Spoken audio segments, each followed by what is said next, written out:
Енді қайсақты кетіруге арналған үй жағдайында маскаларды ұсынамын. Бірінші, алма сірке суы негізіндегі қайсаққа арналған маска.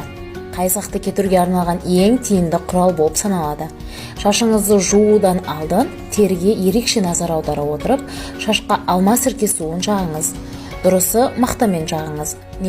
Нәтижесі бір аптадан кейін көрінеді. Осы мақсатта лимонды да пайдалануға болады. Екінші, көп адамдар үй жағдайында қайсаққа қарсы аспирин қоспасын қолданады. Аспириннің бірнеше таблеткасын 10-15 штук ұнтақтаңыз. Сол ұнтақты күнделікті қолданып жүрген шампуньмен араластырыңыз.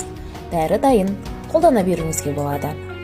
Үшінші, қайсаққа қарсы тағы да бір тиімді маска, бір жұмыртқаның сарыуызы, аз қасық лимон шырыны, жарты стакан жылы су және аз қасық өсімдік майы.